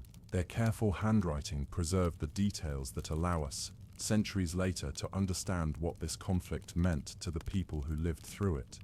Do you think these quiet heroes understood their own importance? Can you picture them going about their daily tasks, keeping accounts, tending fields, raising children, unaware that their persistence was weaving the fabric of civilization back together, even as the great events of their time seemed to be tearing it apart. Now let your imagination carry you to the courts of Europe in the 1450s, where kings and nobles were beginning to understand that the world had fundamentally changed. The 100 Years' War had been more than just a conflict between England and France. It had been the death throes of the medieval world. Picture the last knights of the old school, men who had learned the code of chivalry from their fathers and grandfathers, trying to understand a world where cannons could knock down castle walls, and common soldiers with crossbows could kill the greatest warriors. The romance of warfare, if it had ever truly existed, was fading like the colors in an old tapestry. Imagine the kings of this new age, learning that royal power could no longer depend on the personal loyalty of great nobles, who might switch sides whenever it suited their interests. The war had taught them that effective government required professional administrators, standing armies, and the ability to raise taxes from their subjects rather than relying on feudal obligations. Can you picture the merchants and bankers who had grown wealthy, financing this great conflict, understanding that their gold had become as important as any knight's sword in determining the outcome of battles? The age of the warrior king was giving way to the age of the calculating prince, who understood that economics and warfare were intimately connected. Think of the scholars and artists who would soon usher in the Renaissance, many of them born during the final decades of the 100 Years' War. They grew up in a world that had been forced to question all its old certainties, that had learned to adapt and innovate in order to survive. The creativity that would flower in the 15th and 16th centuries was rooted in the disruption and chaos of the Great War that was finally ending. Picture the printing presses that were beginning to appear in the major cities of Europe, ready to spread news and ideas faster than ever before. The stories of this great war would be among the first to be preserved, not just in the memories of storytellers, but in books that could be copied and distributed throughout the continent. Let time flow gently forward from that battlefield near Castillon, where old Talbot fell and with him the last hopes of English conquest. Picture France in the months following that final victory, a kingdom slowly awakening from a nightmare that had lasted longer than most people could remember. Imagine Charles VII receiving the news of Talbot's defeat, not with wild celebration, but with the quiet relief of a man who has carried an impossible burden for so long that he has almost forgotten what it feels like to set it down. Can you picture him in his private chambers, alone for perhaps the first time in years, allowing himself to believe that the long struggle was finally over? Think of the English survivors of Castillon, making their way to the coast, like scattered leaves blown by an autumn wind. These men, many of them born in France, and knowing no other home, now faced the prospect of exile to an island they had never seen. Picture their confusion as they realized that the only life they had ever known, the life of English lords ruling French lands, was coming to an end. Can you imagine the French peasants emerging from their hiding places, cautiously returning to fields that had been battlegrounds for so long they had almost forgotten what peace looked like? Picture an old farmer bent with age and hardship, kneeling to touch soil that was finally truly French again, tears streaming down his weathered cheeks, as he realizes his grandchildren might grow up without the sound of war drums echoing across the countryside. As the immediate shock of victory began to fade, picture France taking stock of what the Great War had cost her.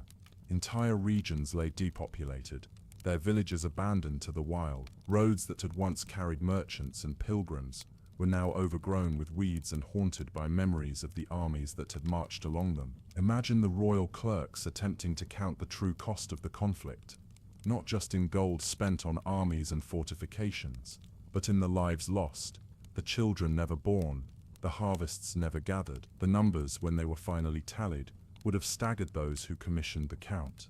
Picture the great libraries and monasteries, repositories of centuries of learning, many of them burned or abandoned during the chaos of war. Monks returning to their cloisters, found manuscripts scattered to the wind, illuminated pages that had taken years to create now serving as kindling for soldiers' fires or fodder for horses.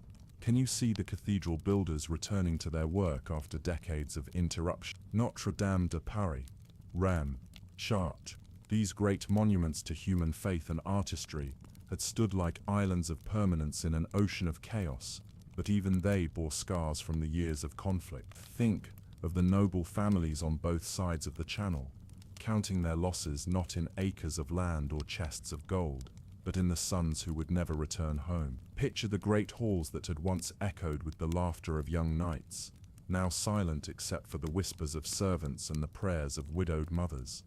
Do you think the survivors of this great conflict ever truly understood what they had been part of? Can you imagine veterans trying to explain to their children what it had been like to live through an event that had reshaped the very idea of what England and France meant? Now let your mind cross the channel to England, where the loss of the French territories forced a fundamental reassessment of the kingdom's destiny. Picture the English nobles who had held lands in Normandy and Gascony for generations, suddenly finding themselves confined to their island home with no outlet for their martial ambitions. Imagine the young men who might once have sought their fortunes in the wars in France, now turning their eyes toward the sea.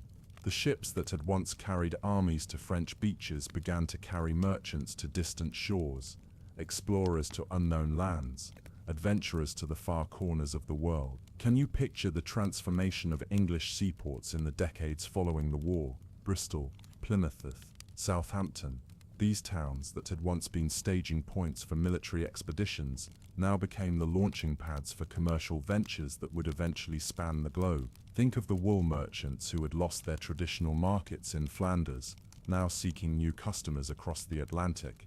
Picture the younger sons of noble families, who might once have made their careers as soldiers in France, now becoming sea captains and colonial administrators in lands whose names had not yet been spoken by European tongues. Do you think this turn toward the sea was a conscious choice, or simply the natural result of circumstances? Can you imagine England's maritime empire beginning not with grand plans of conquest, but with the simple need to find new purposes for a warrior class that had suddenly found itself without a war? Picture the first English ships to round the Cape of Good Hope, to reach the coast of India, to land on the shores of North America. In their holds, they carried not just trade goods, but the accumulated experience of centuries of warfare in Europe, the organizational skills, the tactical knowledge, the simple habit of command that had been forged in the crucible of the 100 Years' War. Meanwhile, across the Channel, imagine France using the hard-won lessons of the Great War to transform herself into something unprecedented in European history.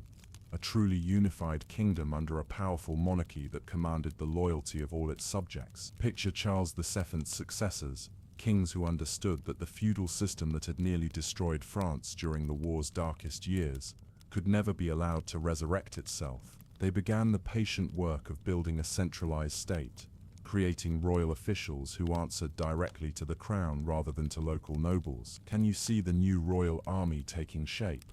Not the feudal levy that had been so unreliable during the war, but a professional force paid by the king and loyal to him alone. Picture the training grounds where former peasants learned the arts of war, where cannons were cast and tested, where the military revolution that had ended the war continued to evolve.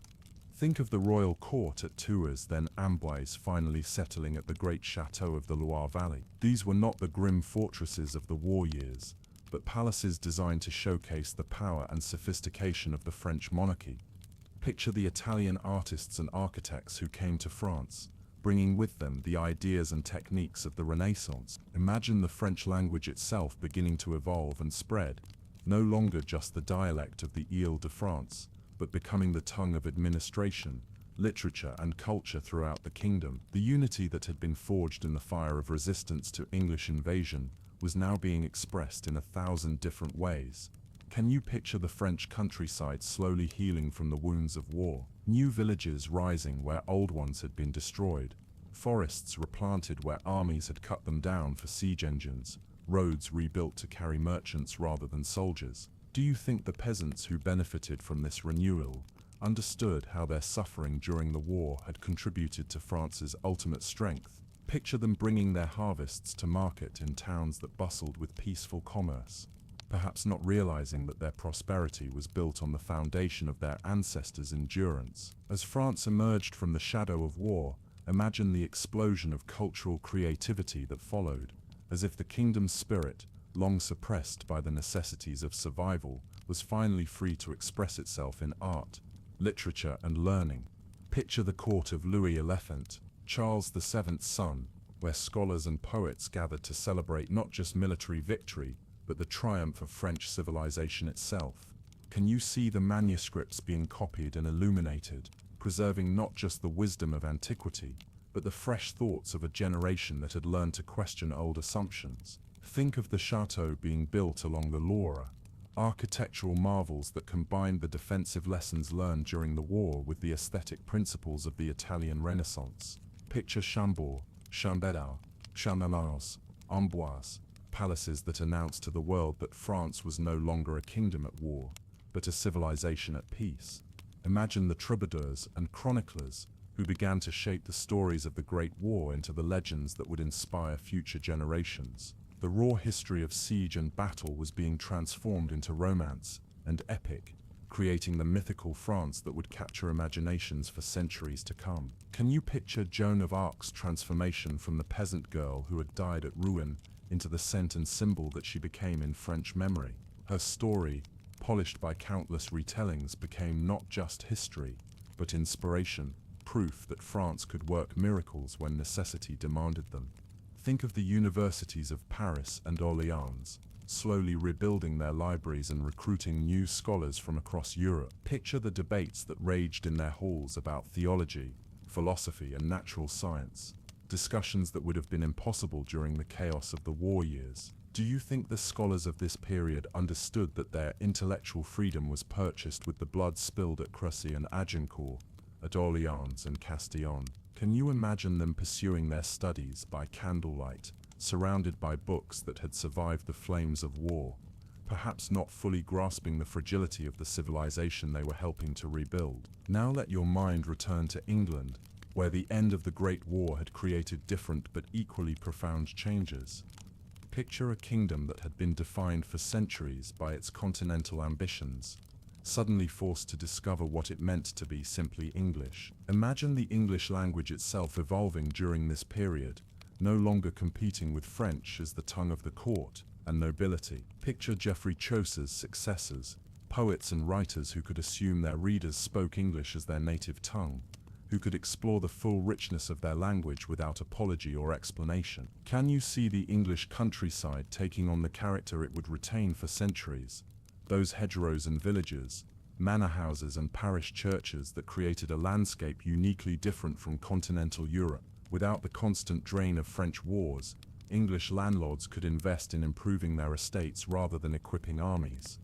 Think of the English Parliament growing in power and confidence, no longer simply a body that kings consulted when they needed money for foreign wars. Picture the debates in Westminster Hall, where representatives of shires and boroughs began to assert their right to participate in governing the realm. Imagine the English merchants, freed from the disruptions of continental warfare, beginning to develop the commercial practices and institutions that would eventually make London the financial center of the world. Can you picture the guild halls and counting houses where fortunes were built on trade rather than conquest? Picture the English universities, Oxford and Cambridge, beginning to develop their own distinctive character, no longer simply copying continental models, but creating uniquely English approaches to learning and scholarship. The tutorial system, the collegiate structure, the emphasis on classical education that would shape English intellectual life for centuries, all of these emerged from the post-war period of national self-discovery. Do you think the English of this period mourned the loss of their French Empire?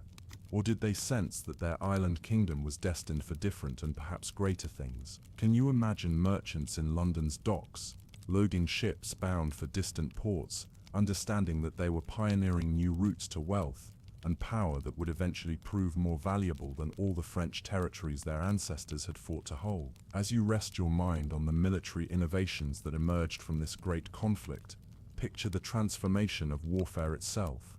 The 100 Years' War had been a laboratory for new tactics, new weapons, new approaches to the ancient art of organized violence. Imagine the armorsmiths of Milan and Augsburg, studying the arrows that had pierced French knights at Crecy and developing new techniques to create steel that could turn aside the bodkin points of English longbows. Picture their workshops, filled with the ring of hammers on anvils, where craftsmen worked to restore the advantage to heavy cavalry that the English archers had taken away. Can you see the early cannoneers, men who combined the knowledge of alchemists with the skills of metalworkers, learning through dangerous trial and error, how to cast bronze guns that could knock down castle walls without exploding and killing their crews. These pioneers of artillery were literally reshaping the medieval world, making obsolete fortifications that had stood for centuries. Think of the military engineers who began to design new types of fortifications.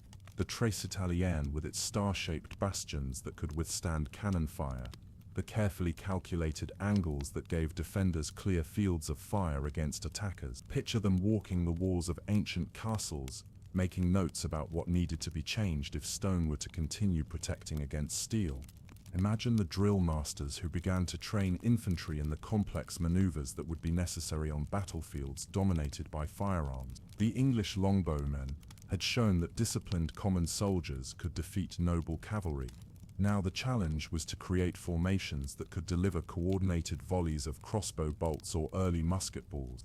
Can you picture the military theorists of the late 15th century studying the battles of the Great War and trying to extract general principles that could guide future commanders? Picture them poring over maps of Crécy and Agincourt, trying to understand exactly why the English had won, what lessons could be learned about the use of terrain, the positioning of troops, the timing of attacks. Do you think these military innovators understood that they were not just improving the tools of war, but fundamentally changing the nature of political power itself? Picture a world where the ability to afford cannons and train professional soldiers was becoming more important than the feudal obligations that had once determined military strength.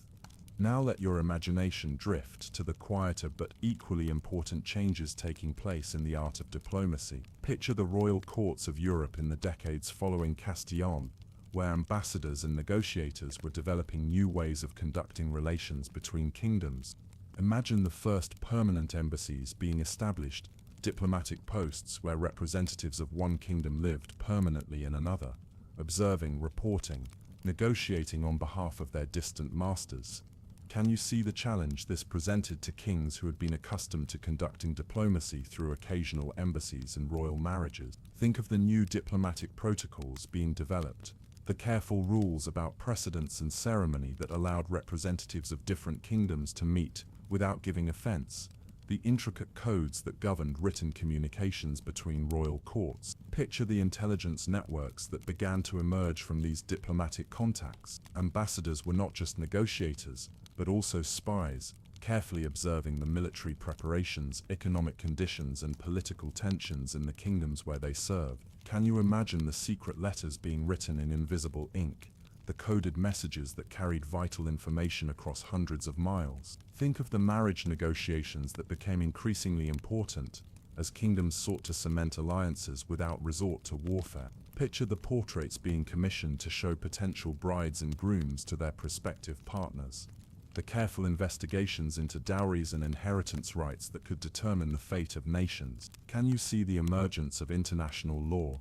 the slowly developing consensus about what constituted legitimate warfare, proper treatment of prisoners, acceptable behavior during sieges? The 100 Years' War had shown the terrible costs of unlimited conflict. Now diplomats were trying to create rules that might limit future wars. Do you think the diplomats of this period understood that they were creating the foundation for the modern system of international relations? Picture them in their studies, drafting treaties and protocols that would still influence how nations deal with each other centuries later. As your mind settles into contemplation of the economic changes wrought by the Great War, picture the transformation of European commerce that followed the end of hostilities. The disruption of traditional trade routes had forced merchants to become more innovative, more adaptable, more willing to take risks in pursuit of profit. Imagine the Flemish cities, Bruges, Ghent, Ypres, slowly recovering from the devastation of war, but finding that their monopoly on the cloth trade had been broken. Picture Italian merchants establishing new routes through the Mediterranean, German traders opening paths through Central Europe, English wool finding its way to markets that had never heard of Flanders. Can you see the new financial instruments being developed to support this expanded trade? Letters of credit that allowed merchants to do business across vast distances without carrying chests of gold. Insurance policies that protected ships and cargoes against the hazards of long voyages. Banking houses that could coordinate commercial activities across multiple kingdoms. Think of the technological innovations that were spreading through Europe. The the improved ship designs that allowed for longer voyages, the navigational instruments that made ocean travel safer, the printing presses that could distribute commercial information faster than ever before. Picture the social changes that accompanied this commercial revolution.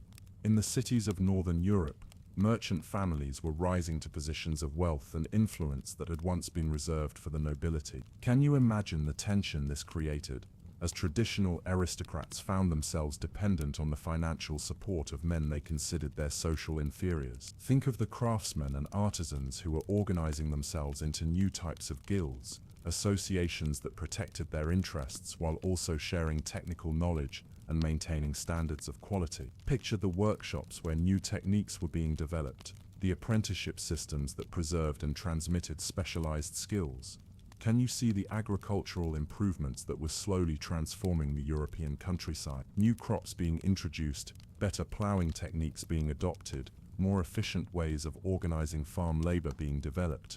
The devastation of war had forced innovation in agriculture just as it had in commerce and industry. Do you think the merchants and farmers of this period understood that they were laying the foundation for the economic dominance that Europe would exercise over the rest of the world in the centuries to come? Picture them going about their daily business, buying and selling, planting and harvesting, perhaps not realizing that their innovations were creating the wealth that would fund future explorations and conquests. As you rest in this period of apparent peace, following the Great War, can you sense the seeds of future conflicts already beginning to germinate?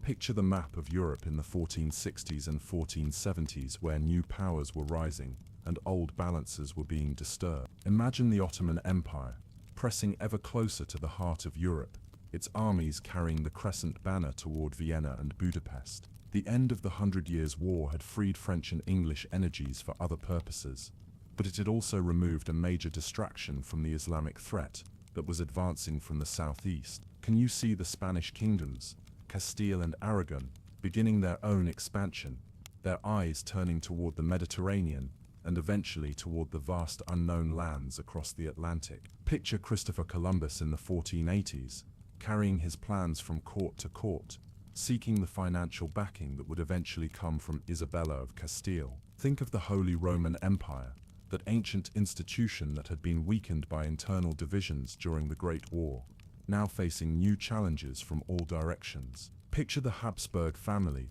beginning their rise to continental dominance, their marriage alliances creating a network of power that would dominate European politics for centuries. Imagine the Italian city-states, Venice, Genoa, Florence, Milan, continuing their complex dance of alliance and betrayal, their wealth making them prizes that every major power coveted, but none could easily conquer. Can you see the young Niccolo Machiavelli observing these political maneuvers, beginning to formulate the theories about power and statecraft that would influence political thought for centuries? Picture the nascent Russian state under Ivan III, beginning to shake off the Mongol yoke and assert its claim to be the heir of the Byzantine Empire. The Great War in the West had distracted European attention from developments in the East, but now a new power was emerging that would eventually challenge the established order. Can you see the seeds of the Protestant Reformation already being planted in the universities and monasteries of Northern Europe?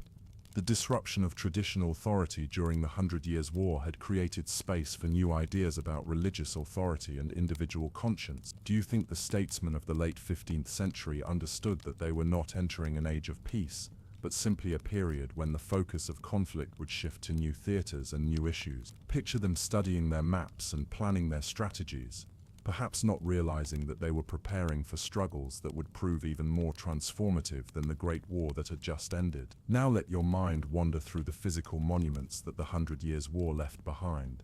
The castles and churches, the battlefields and burial grounds that still speak to us across the centuries of the great drama that unfolded there. Picture Vincennes, the royal castle where Charles V planned his strategy for wearing down English power through patience rather than glory. Can you see its towers rising above the Bois de Vincennes, its walls still bearing the scars of modifications made to accommodate the new artillery that was changing warfare? Imagine Warwick Castle in England, stronghold of the Kingmaker, Richard Neville, whose family had grown powerful during the French wars and would soon use that power to tear England apart in the Wars of the Roses. Picture its great hall where veterans of Crozet and Poitiers gathered to share their memories and plan for conflicts yet to come. Think of the Cathedral of Reims, where Charles VII was crowned through Joan of Arc's insistence, its Gothic spires reaching toward heaven like prayers made manifest in stone. Can you see the stained glass windows that depict not just biblical scenes but moments from France's struggle for independence,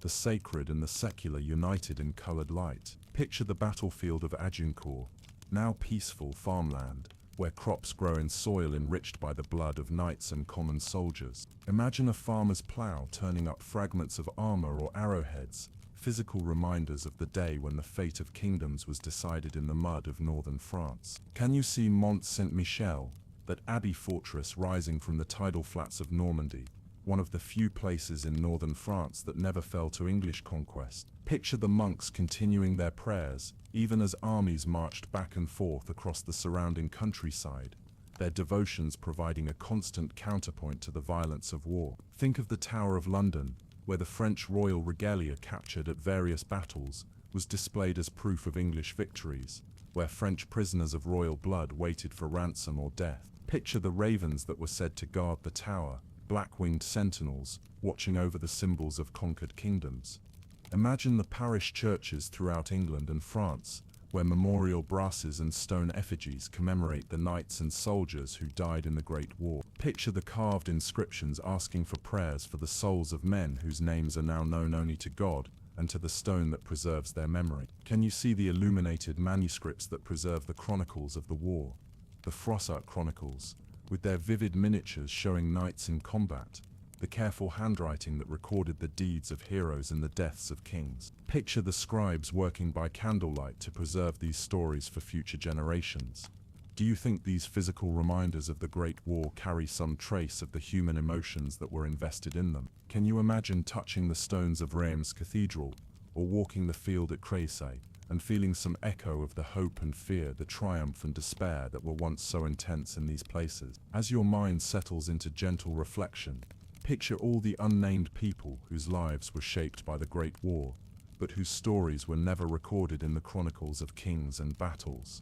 These are the people whose quiet heroism sustained civilization through its darkest hours. Imagine the village priest who continued to say Mass even when armies were camped outside his church, who buried the dead and comforted the living, who kept alive the hope that God had not abandoned his people despite all appearances to the contrary. Picture him in his simple cassock, moving through his parish, like a shepherd tending his flock, his faith unshaken by the chaos around him. Think of the merchant's wife, who kept her husband's business running while he was away on trading ventures made dangerous by war, who raised their children to be honest and hard-working, despite living in a world where violence often seemed more profitable than virtue. Can you see her at her counting table, carefully recording transactions, building the foundation of commercial trust that would outlast any military conquest? Picture the master craftsman who continued to teach his apprentices the secrets of his trade, even when there seemed to be no market for his goods,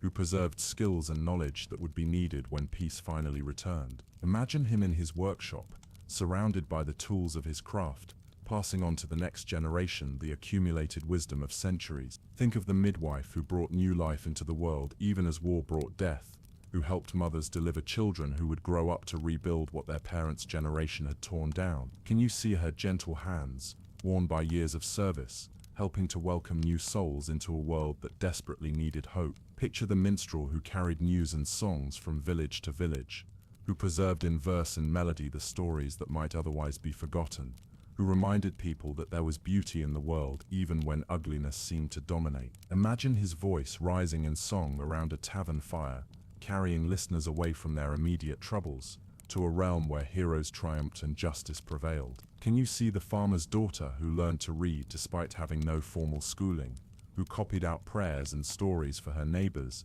who kept the light of learning alive in places where schools had been destroyed and teachers had fled? Picture her by candlelight, carefully forming letters on precious parchment, preserving knowledge for those who would come after. Think of the old soldier who had lost a leg at Poitiers, but who spent his remaining years teaching village boys how to defend their homes, who passed on the hard-won lessons of survival to a generation that would need them. Imagine him demonstrating sword techniques with a wooden blade, his movements still graceful despite his disability. Do you think these quiet heroes understood their own importance? Can you picture them going about their daily tasks, teaching, healing, creating, preserving, without realizing that their faithful service was weaving the fabric of civilization back together, even as the great events of their time seemed to be tearing it apart? Now, as evening deepens around our long tale, let your mind rest on the dreams and hopes that sustained people through the darkest years of the Great War. Picture the visions of peace that kept hope alive when victory seemed impossible and defeat appeared certain. Imagine a French peasant woman in the 1420s during the darkest years of English occupation, teaching her young son about the France that existed before the war, and the France that would exist again when peace returned. Can you see her describing the festivals and markets, the pilgrimages and celebrations that had once marked the rhythm of the year? Someday, she might have whispered to her child as they hid from passing soldiers, someday you will see France as she truly is, not this broken land of armies and battles, but the gentle mother who provides for all her children. You will see the vineyards heavy with grapes, the fields golden with wheat, the roads filled with merchants and pilgrims rather than soldiers and refugees. Picture an English lord in his castle, writing letters to his son, who was campaigning in France, trying to explain why the sacrifices were worthwhile, what kind of world they hoped to create through their struggles. Can you see him struggling to find words that would justify the cost, the hope that conquest might somehow bring peace? We fight, he might have written, not for the joy of battle, but for the dream of a realm where English justice and French prosperity might be united under one crown, where the Channel might become not a barrier between enemies, but a highway connecting parts of a greater kingdom. Think of Joan of Arc in her cell at Rouen, facing the flames that would consume her body, but not her vision of what France could become. Picture her final prayers, not for herself but for the kingdom she would never see restored, for the people who would live in the peace that her sacrifice was helping to purchase. Can you imagine the merchants and craftsmen of both kingdoms, dreaming of a time when trade could flow freely across borders, when skills and goods could be exchanged without the constant threat of war disrupting their plans? Picture them making tentative contact during truces and ceasefires, beginning the relationships that would eventually heal the wounds that war had opened. Think of the scholars and artists who preserved their dreams of beauty and truth, through years when violence seemed to be the only reality that mattered. Picture them in their scriptoriums and workshops, creating works of art and learning that would outlast any military victory, that would remind future generations of what human beings could accomplish when they were free to pursue their highest aspirations. Can you see the children who grew up during the war, listening to their grandparents' stories of peaceful times, trying to imagine a world where the sound of church bells would not be mingled with the clash of arms? Picture them playing games that mimicked not the battles around them but the festivals and celebrations their elders described. Do you think these dreams of peace were naive, or were they the wisdom that comes from understanding what is truly valuable in human life? Can you imagine how the vision of a better world sustained people through trials that might otherwise have broken their spirits? Let your mind drift now through the natural rhythms that continued unchanged throughout the Great War, the turning of seasons that reminded people that there were forces in the world larger and more enduring than any human conflict. Picture spring arriving in the French countryside in 1429. Just as Joan of Arc was beginning her mission to save France. Can you see the apple trees blooming despite the armies camped beneath them, the same flowers that had welcomed countless springs before the war began, and would continue to bloom long after it ended? Imagine farmers in both England and France making the eternal gamble of planting crops even when they could not be sure who would harvest them.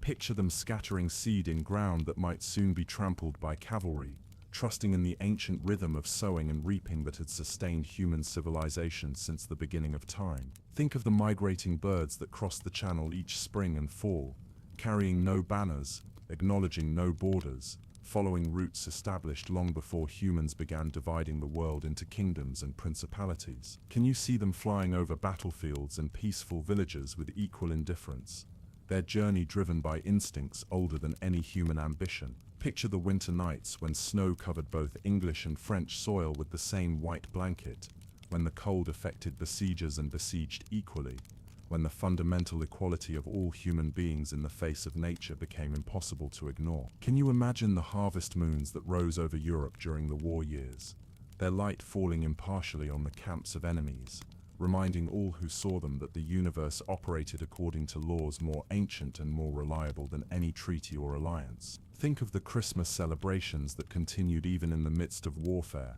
when soldiers on both sides would pause to remember that they worshipped the same Prince of Peace, that their faiths taught them to love their enemies even as their kings commanded them to kill those enemies. Picture the Easter services held in damaged churches, where priests proclaimed the resurrection of Christ to congregations that desperately needed to believe in the possibility of new life emerging from death, of hope surviving despite overwhelming evidence of despair. Can you see the summer storms that would suddenly interrupt battles, forcing knights to seek shelter side by side, their enmity temporarily forgotten in the face of lightning and thunder that recognized no distinction?